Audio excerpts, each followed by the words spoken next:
Well, joining me now to discuss the conflict in Israel and Gaza is a TV host and satirist, Bsam Youssef. Bsam, it's great to have you back on the programme. I wish it was under different circumstances. First of all, what is your reaction to what happened on October the 7th? Oh, it was terrible, of course. I mean, we kind of get our news kind of also secondhand because, you know, my wife's family, they live in Gaza. They have cousins and uncles there. And their house also was bombed. We haven't been able to communicate with them for the past 3 days. Communication are lost. So we don't know actually what is the, how are they doing, but you know, we're used to that. I mean, it's just like, it's very repetitive. We're used to that. We're used to them being bombed every time and moving from one place to the other. You know, it's just like those Palestinians, they're very dramatic. Israel killing us. But they never die. I mean, they always come back. You know, they're very difficult to kill, very difficult people to kill. I know because I'm married to one. I tried many times, couldn't kill her. I mean, there's a dark humour there, and I understand why. Because no, it's not dark humour. I try to get to her every time, but she uses our kids as human shields. I can never take her out. Again, I understand the humour, but to be serious, Bsam, about this. Tonight, I will be serious. Now, I will be serious. I was watching your interview with Ben Shapiro, and I'll tell you one thing. Yeah. I think that Ben Shapiro is one of the smartest people who ever walked this earth. He's very, very smart. I follow him, and I believe everything he said. And when he came on your show, his solution was, and I quote, his solution was that the solution for this is for Israel to annex Gaza and to kill as many son of bitches as possible to make sure that this will never happen again.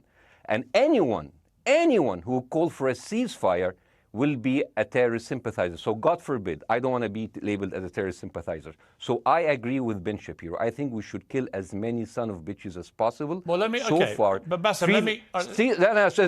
so far, 3,500 people were killed, including 5,000 son of bitches in the bombing of the Baptist hospital as we speak right now. 1/3 of those 3,500 were children. So my question to Ben Shapiro is, how many more son of bitches do we need to kill so Ben Shapiro is happy? Okay, because it changes Bsam, from 1 year. It changes from one. I'm sorry that. Listen, I'm really at a disadvantage here. I'm looking at a camera. I don't see you. I can hear you on my ear. The reason I'm interrupting is I think you're conflating different interviews with Ben Shapiro. He didn't use the phrase "sons of bitches" with me. Let me play to you what he actually said on my show. He did. Go back to your interview. No, he didn't. That was another interview. But let me play what he said to me here. Well, frankly, I don't believe in proportionate response to terrorism. I believe that the way that you stop terrorism is with wildly disproportionate response. That doesn't mean in terms of targeting civilians. It means in terms of killing as many terrorists as humanly possible and allowing them to dictate the terms of engagement by hiding behind civilians in areas that they are supposedly responsible for means that the only option for Israel is to surrender to Hamas's hatred of its own citizens, its willingness to use its own children as human shields. No country worth its salt could ever do that. Now, that is substantively different to what you said he said, right? He's talking there but specifically about Hamas terrorists. I agree with him. The thing is, the question is, what is a proportionate response? Because it has been different from one tier to another. So if you look to this graph, for example, this is the death of Israeli and Palestinians, and it's changing from 1 year to year. It's like fluctuating like crypto. So my question is today, what is the going rate today for human lives? I mean, 2014 was a great year for Ben Shapiro. 88 Israelis were died, and there was 2,329 Palestinians killed on the other side. That is one Israeli for 27 Palestinians. That is a very good exchange rate. What I'm saying is, what is the exchange rate for today? So you guys will be happy. That's my question. Well, it's not me. It's not me, guys. I'm not on either side. No, not you. Like when I say you guys, I say like people on the other side of that. I know that you don't think like that, Piers. You're one of the good guys. But let me tell you something. I mean, the reason that I'm using this is that, I mean, I can't remember what happened in 2014, and there was no music festival, but there must be something. I mean, they must do something. It is their fault. It has to be something. I mean, 2018, 300 Palestinians died. Who's counting, you know?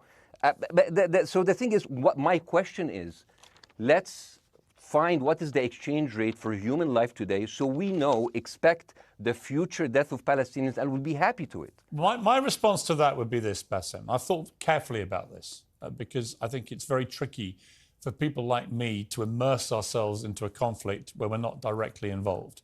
And I thought carefully about what I feel about this. I feel that the scale of what Hamas did on October the 7th supersedes anything else I've seen in this conflict, really ever. The savagery, the butchery, the slaughter of 1,300 people, the shooting of babies, the 100%. kidnapping of grandmothers, and so on. So if we can agree on that, which I think is inarguable, then the question then becomes, again, about proportion. I don't disagree that there's been a lot of bad stuff on both sides going back historically for decades. But if we agree that this was on a different level altogether, quite deliberately by Hamas, designed to provoke... No, here's my question. Let me ask you a question. And the question, because you raised it earlier about proportion. I honestly don't know what the proportionate response is. I honestly don't. I don't. I've been watching the airstrikes this week thinking... So what's your question? Well, I would ask you, if you were Israel, what would you... If I was Israel? If you were Israel and that had happened to you, what would you think would be the appropriate way for the country to respond? I would do exactly like Israel did, kill as many people as possible, since the world is letting me do it. I mean, I can do it because I can, you know. But the thing is, you know what? I agree with you. And you know what? I'm going to be even ahead of you, because I see the question coming. Do you condemn Hamas for the atrocity? Yes, I condemn Hamas. I condemn Hamas. Hamas is the source of all evil. They're the reason for everything. And you know what? Let's, for a minute, imagine a world without Hamas. Right. What will this word look like? Let's give this word a name, and let's name this word the West Bank. Hamas has absolutely no control in the West Bank. And since the beginning of this year, only through August, 37 Palestinian kids were killed.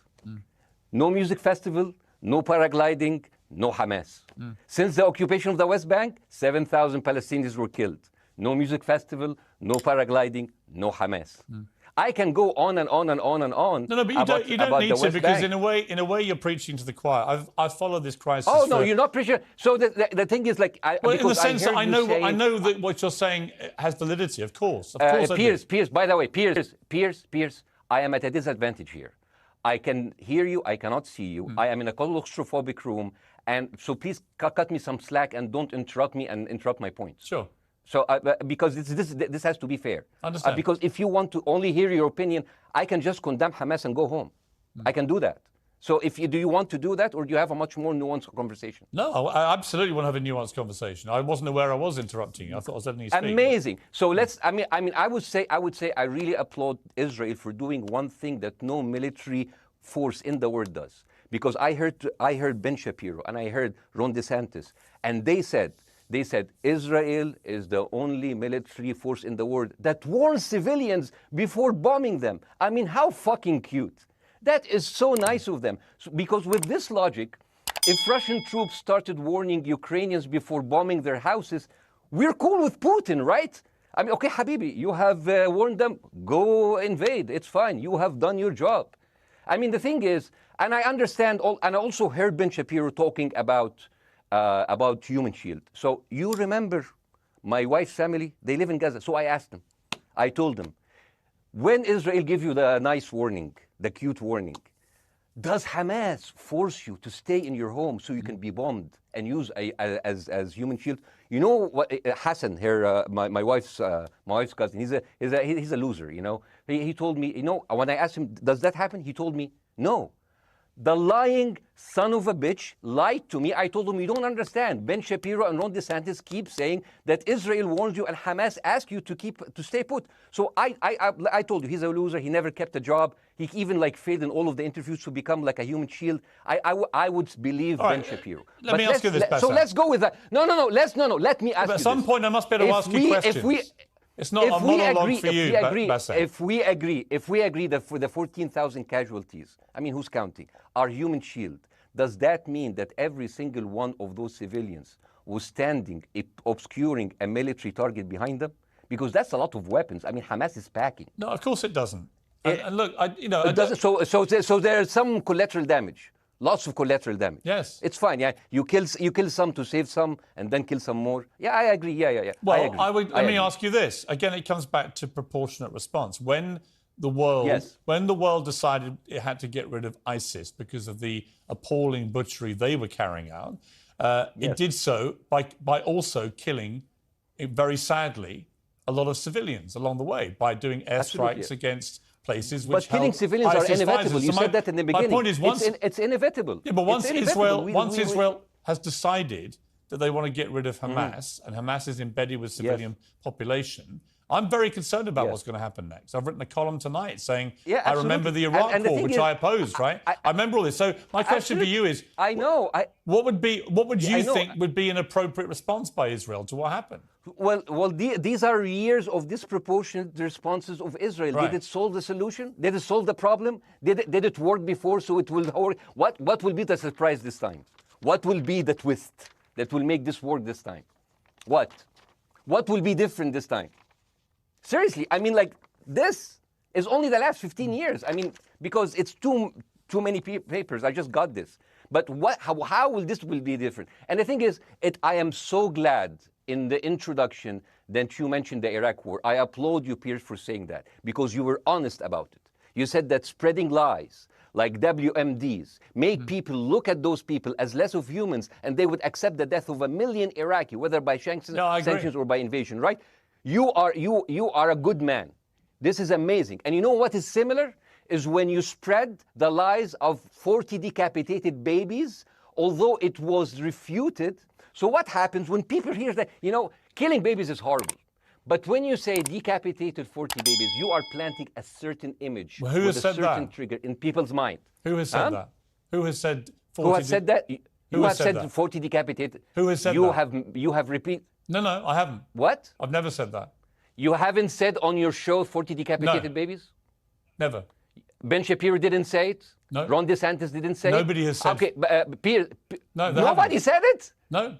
Oh, okay, maybe I am wrong. Decapitated. Here's you're wrong. I've never said that. The thing, what happened, no, you're wrong. But the thing is, when Iraq, the thing is, the same thing is happening in Iraq. Ben Shapiro once tweeted, not even about Gaza, about the West Bank, when Israel continued to build the illegal settlement. He said, 2017, Israel likes to build things, and Arabs, not Palestine, not Hamas, Arabs like to bomb crap and live in open sewage. Yeah, I thought that was very the Israeli defense minister, he said, those are human animals. And the thing is, Ben Shapiro should know better, because, long before the Holocaust, before Jewish people were thrown in the gas chambers, the Nazi propaganda called them rats. Now, as a human being, I will never accept that another human being being thrown into a gas chamber, but a rat, kill 10, kill 1,000, 3,500. They are son of a bitch. They are human animals who live in open sewage and decapitate babies. And because of that propaganda, Mr. Morgan, that guy in Illinois, the 71-years-old guy, he killed, stabbing the 6-year-old Palestinian kid in Illinois 26 times. And he used to play with him. They used to be friends.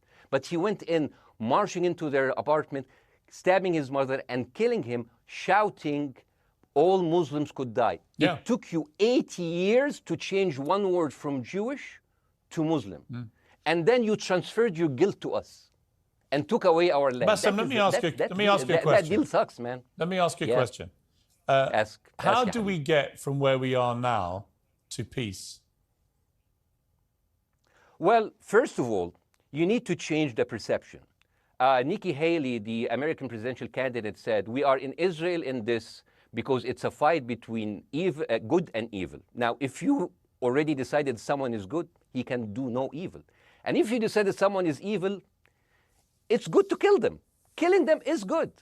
You see, and the thing is, it is not like something new. I mean, I look at history and I see, I'm sorry to say this, but Westerners has always dealt like this with indigenous people. You first treated them like savages, Native American, First Nation, Aboriginal. They're savages. Kill all the savages. And then when they're almost extinct, you start feeling sorry for them, like animals. So maybe the solution is that we kill as many Palestinians as possible, so the few of them that remains do not bother you. And maybe Netanyahu, when he lives for another 100 years, he'll become a tree hugger. Let me just challenge you on this. And he will campaign for preserving the three Palestinians. You keep talking about Westerners like me. Okay, so let me return the favor, okay? Hamas is dedicated to the complete eradication of Jewish people. I am not the spokesman for Hamas. I'm not saying you are. Why do you keep... I'm not saying you are. I'm not their spokesman. You're talking to me. I fucking hate them. Bessam, fuck Hamas. You are Hamas. No, are you happy? You're missing my point. You're talking in a generalized way about people in the West who always talk about Arabs as savages. I don't. No. I'm talking about America. I actually led the campaign. I led the media campaign in this country against the Iraq War. Okay, so I don't see. I don't see people in the Middle East as savages. You are one of the good ones. But what I would say is, I'm not talking about you. You're great. No, it's not about me being great. You're amazing. We love you. It's about the way Hamas behaved on October the 7th was like savages, like a pack of savages. It was the worst atrocity against Jewish people since the Holocaust. There has to be, of course, there has to be a response. They should be eradicated. My question for you is, notwithstanding the history, Bessam, what is the proportionate response? But I don't know. But there's no Hamas in the West Bank, and they're still dying there. So what's your excuse?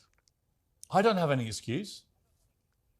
Okay, what's your explanation? Sorry, my earpiece went down. Listen, I don't make any pretense that this hasn't been a massive problem between Palestine and Israel going back to the mid-40s. We all know this, right? Piers, listen. I'm not saying that you're making excuses, but if you are adopting a certain point of view, you have to at least defend it. I'm telling you, there is no Hamas in the West Bank. What is the excuse? Not your excuse. What is the excuse to kill those people? Well, listen, this question of proportionality is one that... No, answer my question. I've been answering your question. You answer mine. It's actually not my job to answer your questions. It's not. Okay, not your job. Not. I agree with you. I'm more interested in you, who has family in Gaza, who's an Egyptian in the Middle East, right? I'm more interested in what you have to say. Okay, I'm telling you. I think Hamas is the problem, okay? Right. Now, let's say Hamas is removed. Let's Hamas. I'm agreeing with everything. You want me to condemn Hamas? I will condemn Hamas, Hummus, Hassan, everybody. Guys, say wait. I can't hear you. The earpiece. Damn. Okay. Oops. Okay. Yeah. Okay. I do need help. I think. Okay. Just go back. Is he there? You go back. Can you hear me? Okay, go. Thank you, guys. Can you hear, Bessam? Yeah. Now I can hear you. Okay. So here's the thing. Can you hear? Okay. Yeah. So let's say, for example, Hamas ceased to exist.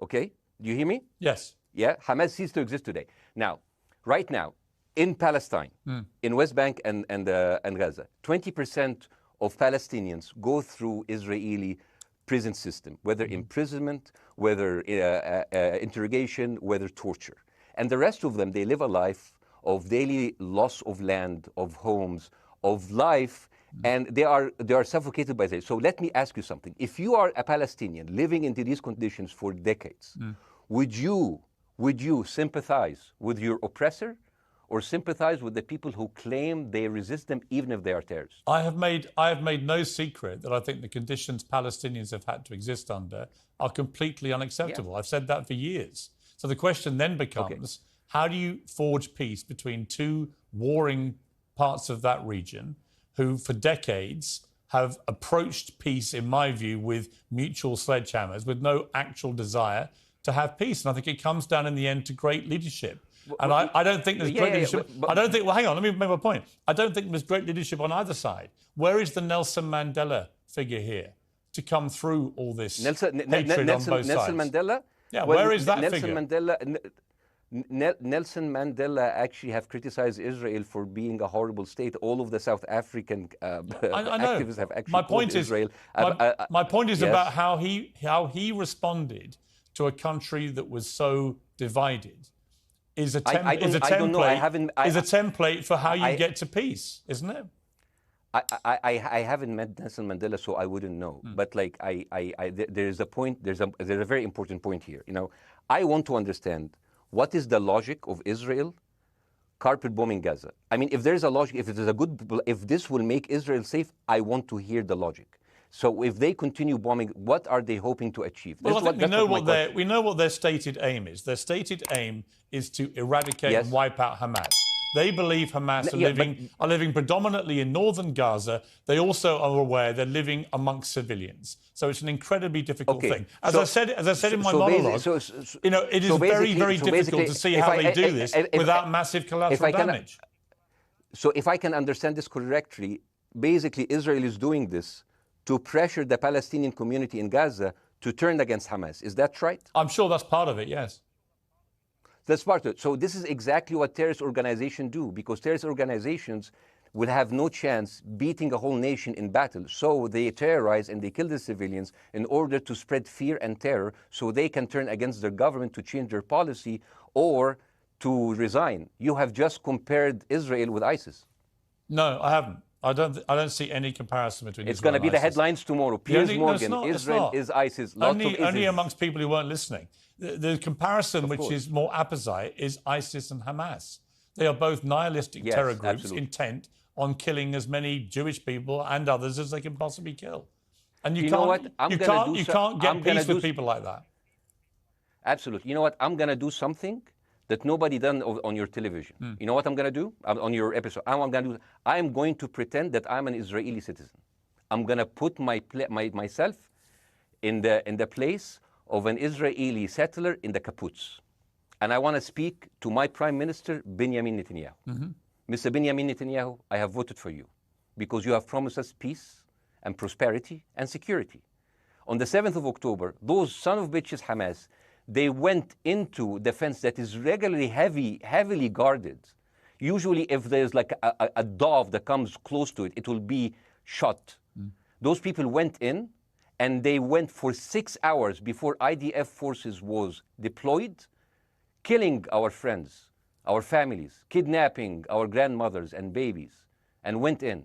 I want to ask you, Mr. Prime Minister, after you have fractured the Israeli community and you have fucked our courts, our Supreme Courts, what are you doing with the money being given to you, to the United States? Also, you are carpet bombing Gaza with absolutely no regard to our hostages, our people. I heard a rumor in the kibbutz that you're doing that you let that happen as an excuse to carpet bomb Gaza, so you push them into Sinai. And I didn't believe it. It's like, not my prime minister. He can never do that. And then I watched an interview for Danny Ayalon. He was your chief advisor. He was also the Israeli ambassador to the United States. And you know what he said, Mr. Prime Minister?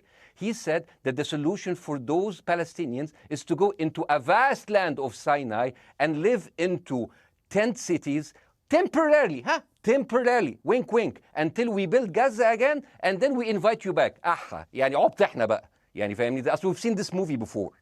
So يعني, and when I saw this, I couldn't explain to my fellows in the kibbutz, how come our Israeli government is trading human lives for another piece of land? So as an Israeli citizen, I need to hold my Israeli government accountable. And as an American citizen, I want to know all of these money that we are giving to Israel. We're giving them $4 billion every year. Joe Biden said it's the best investment America ever done. Well, if I am in the place of Joe Biden, I would say, sorry, don't speak. I would say, if I was Joe Biden, I would go down and whisper in the ears of Netanyahu and tell them, I hate bad investments. They haunt me, like Littlefinger in Game of Thrones. But the thing is, this is the problem. Israel always victimizes itself, and I have never seen a victim putting their oppressor under siege and bombing them 24/7. Israel wants you to believe that they are the victim. Dealing with Israel is so difficult. It's like being in a relationship with a narcissistic psychopath. He fucks you up, and then he makes you think it's your fault. All right, you look at Israel as Superman, but they're really Homelander. Wallahi, they are shooting fish in a barrel, and they are annoyed with the splashes. Bessam, I want to say two things. One, if you could just slightly manage your language. We are uncensored, but if you keep swearing... I'm very sorry. We have to apologise to viewers who may be offended by that. I apologise. But I understand passions run high, so let's not get too bogged down about the odd swear word. I apologise to the viewers. I apologise to the viewers for my language. My second question is this. After the sight of dead civilians. After the break, we have the managing director of the Daily Wire, which is Ben Shapiro's company. We were going to interview him on his own, but he's happy to come on and talk with you directly if you are prepared to stay. Well, of course, I can stay, but again, I am... Fuck this...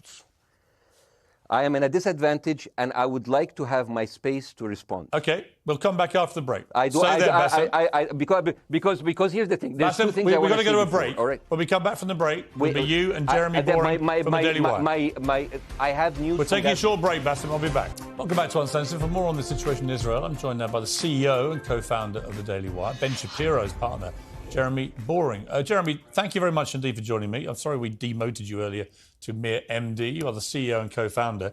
You know Ben Shapiro better than anyone, really. I did a big interview with Ben, obviously, the other night, which went around the world and has sparked a big reaction, including from our guest, Bassam Youssef, who's still with us.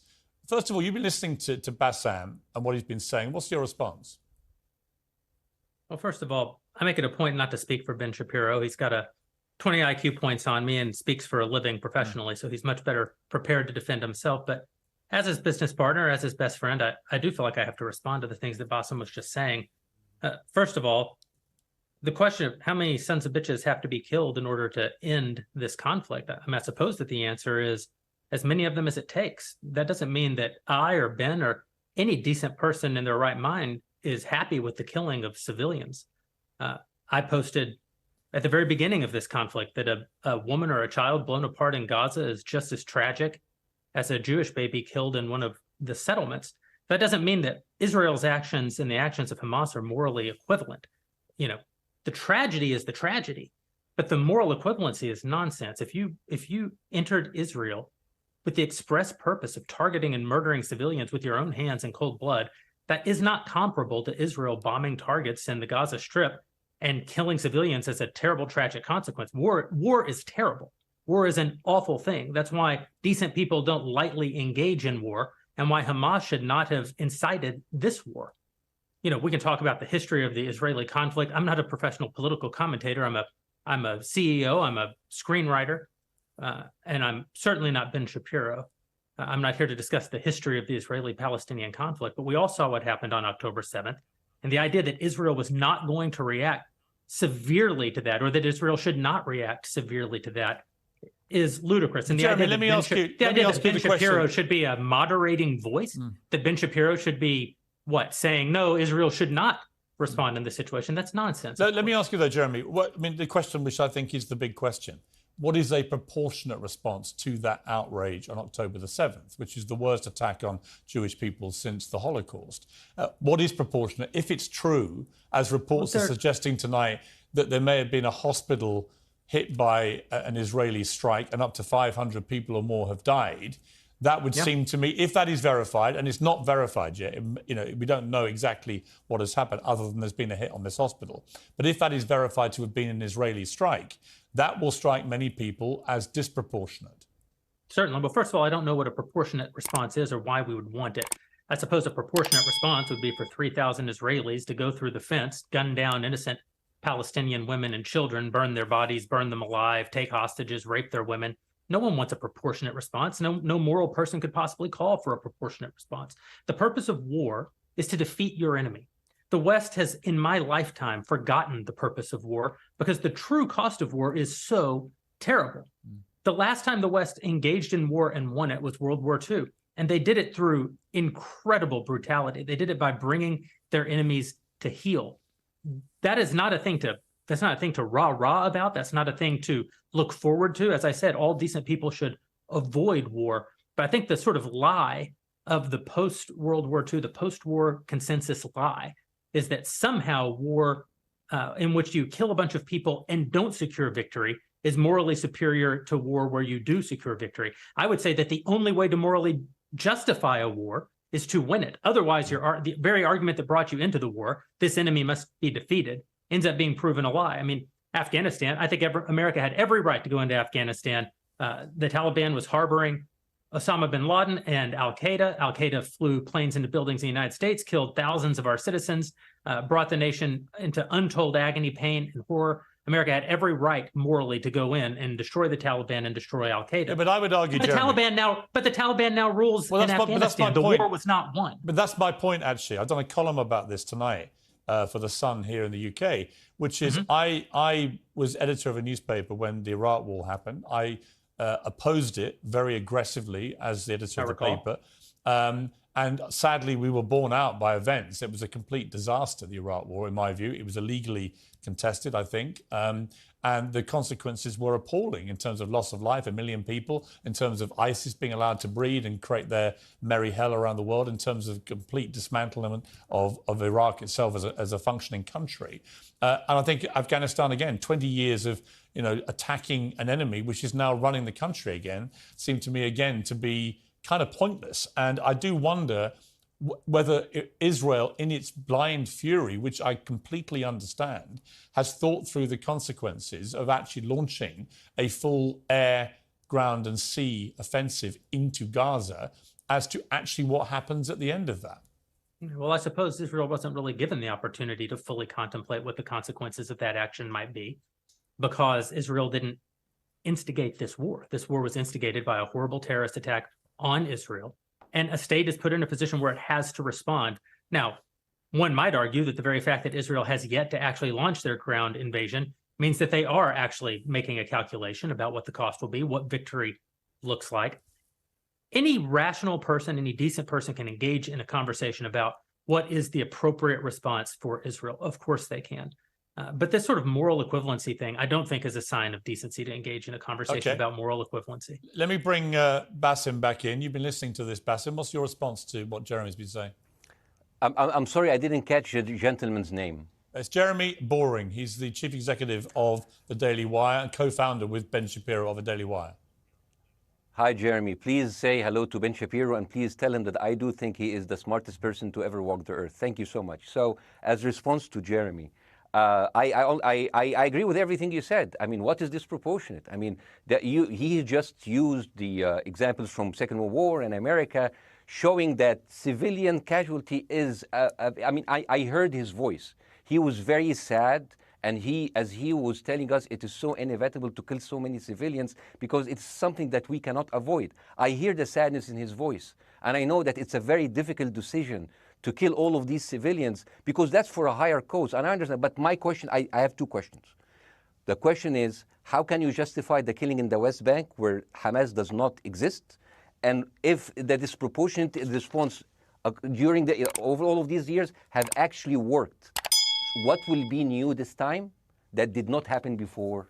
I just want to. That was my question. Okay, that was my question. I'm gonna. Okay. So now, if I ask the question, can I say something on my side? Well, a little bit personal? Bassam, with respect, a little bit personal. Bassam, with respect, I gave you half the show to have your side. Jeremy's had a lot less time. I'm going to have to. You move want me on. to leave? Bassam, or do you want me to stay? I'm going to have to let you go because we've been on air with you for 40 minutes. Okay. Now. Bye bye. But listen, bye. I would like to talk to you again, and thank you for joining the program. I appreciate it. Oh, by the way, my wife's family is all right, and they sent us a house. It's bombed. It's beautiful. It's going to be a good like Halloween theme. So well, I'm very sorry for what your family are going through in Gaza, and I mean that very sincerely. By the way, I don't know. I don't know I don't know him. By the way, I haven't actually met them. They didn't even come to my wedding. They couldn't because they are stuck in Gaza. Okay. And she never saw them because, Gaza is not a destination. Bassam, as I say, we hear their voices, and it's they die. It's fine. It's fine. Bassam, I wish your family all the very best. Thank you for joining me. I appreciate it. I don't.